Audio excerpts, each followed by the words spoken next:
भारतीय सेना को मिलने वाला है एक ऐसा नायाब योद्धा जो पूरे एशिया और यूरोप में सिर्फ भारत के पास होगा। सेना के लिए रेडी हो रहा पहला ऐसा FRCV टैंक जिस पर लेजर से लेकर अत्याधुनिक मिसाइलों तक सब होंगे बेकार। तो उधर रातों रात घुप अंधेरे में भारत ने समंदर पर ऐसा क्या कर दिया जिसे रातों रात ही बढ़ गई भारत की सैन्य ताकत।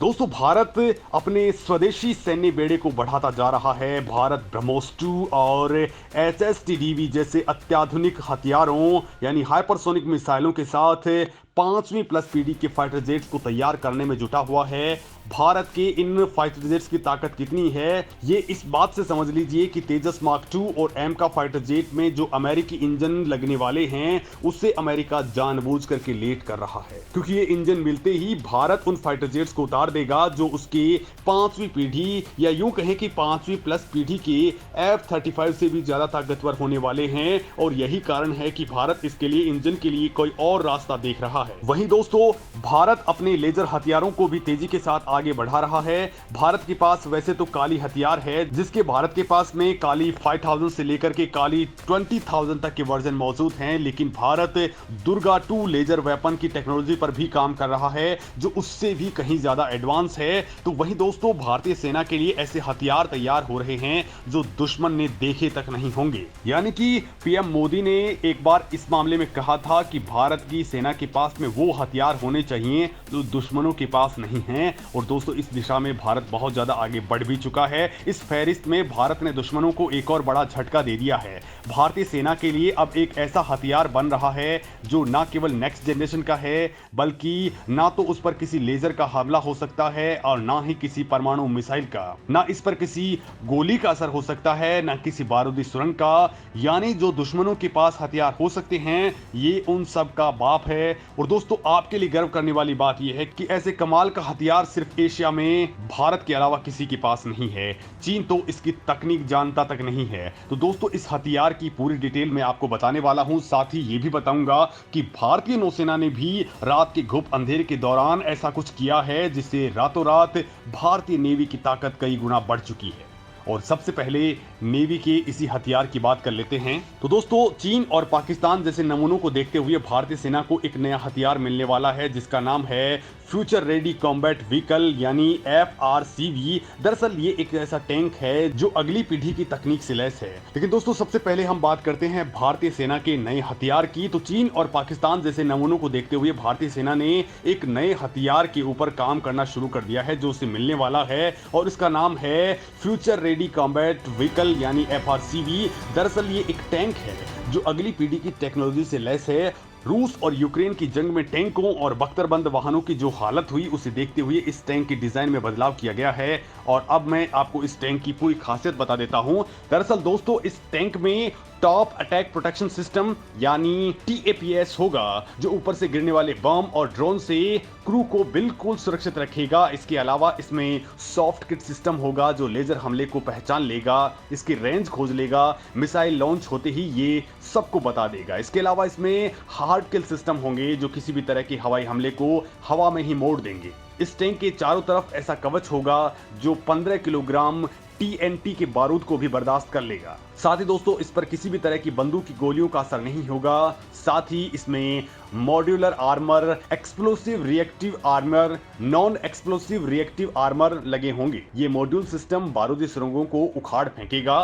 टैंक के अंदर instant fire detection and suppression system होगा जो आग लगने की 20 मिलीसेकंड में एक्टिवेट हो जाएगा। इस टैंक के अंदर 4 लोग बैठे होंगे। FRCV में laser warning system, directional smoke dispenser जैसी सुविधाएं भी होंगी। यानी इस पर अगर कोई लेजर से हमला किया जाएगा तो तुरंत क्रू को इसका पता चल जाएगा, यानी दुश्मन का लेजर हमला भी बेकार हो जाएगा। दोस्तों, इसमें ऐसे सिस्टम लगे होंगे जो एस्कोटिक विजुअल, इंफ्रारेड, थर्मल और इलेक्ट्रोमैग्नेटिक तरीके से पहचान करने वाली किसी भी प्रणाली को 50% बेकार कर देंगे। यानी इस पर टारगेट करके किसी तरह से भी हमला नहीं किया जा सकेगा।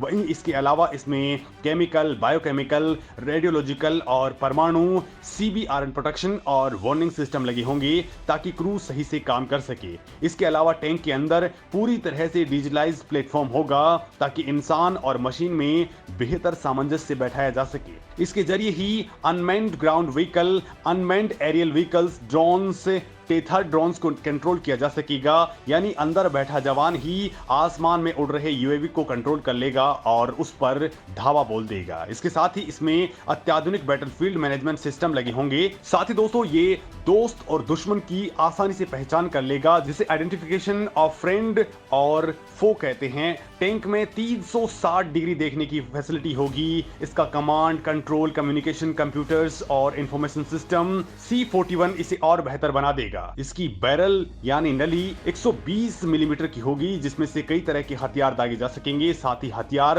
कहीं रुका हो या फिर चल रहा हो। इसके अलावा टैंक में coaxial machine gun, antiaircraft machine gun, remotely controlled weapons, fire control system भी होंगे। ये सब आपस में कोऑर्डिनेशन से चलेंगे। गोला लोड करने का सिस्टम पूरी तरह से ऑटोमेटिक होगा ताकि गोला भरना ना पड़े। यानी दोस्तों ये एक तरह से चलती फिरती दुश्मन की मौत है, जिसे दुश्मन किसी भी हथियार से रोक नहीं सकता है। दोस्तों आपको बता दूं कि इंडियन नेवी ने भी अब रातों रात अंधेरे में एक बड़ा धमाका किया है। दोस्तों आपको भी मालूम ही है कि भारत ने हाल ही में अपना दूसरा स्वदेशी विमान वाहक पोत INS विक्रांत उतारा है और अब इस INS विक्रांत पर एक बड़ा धमाका हुआ है। भारतीय नौसेना के विमान वाहक युद्धपोत INS विक्रांत पर पहली बार MiG-29K फाइटर जेट की रात में लैंडिंग करवाई गई। रात में सफल लैंडिंग का मतलब यह होता है दोस्तों कि युद्ध के वक्त आप दुश्मन पर हमला करने के लिए दिन का इंतजार नहीं करते हैं, सीधा हमला कर देते हैं। और दोस्तों इस मामले में इस हथियार की ताकत अगर मैं आपको बताऊं तो भारतीय नौसेना के पास फिलहाल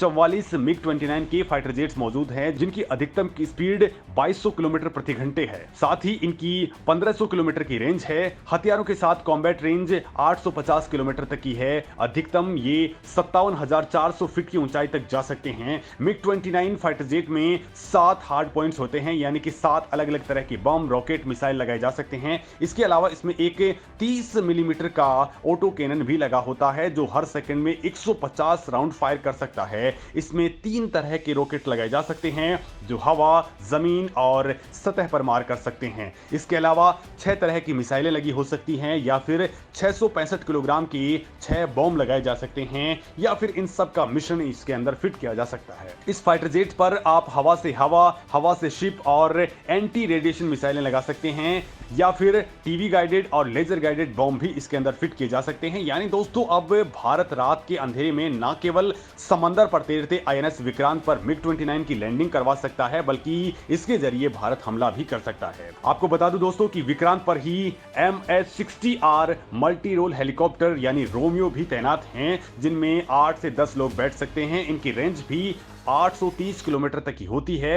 ये अधिकतम 12 किलोमीटर की ऊंचाई तक जा सकते हैं। इसकी स्पीड 270 किलोमीटर की होती है और जरूरत पड़ने पर ये 330 किलोमीटर तक भी उड़ सकता है। दोस्तों INS विक्रांत पर 2 MK-46, MK-50, MK-54S टॉर्पेडो लगे होते हैं। यहाँ 4 से 8 AGM-114 हेलफायर मिसाइल भी लगी होती हैं। जिसके बाद दोस्तों अब इंडियन नेवी हिंद और अरब सागर के अंदर दुश्मन की पनडुब्बियों को खोज करके उन्हें तबाह करने के साथ ही कई तरह के मिशन अब दिन और रात के अंदर कर सकती है।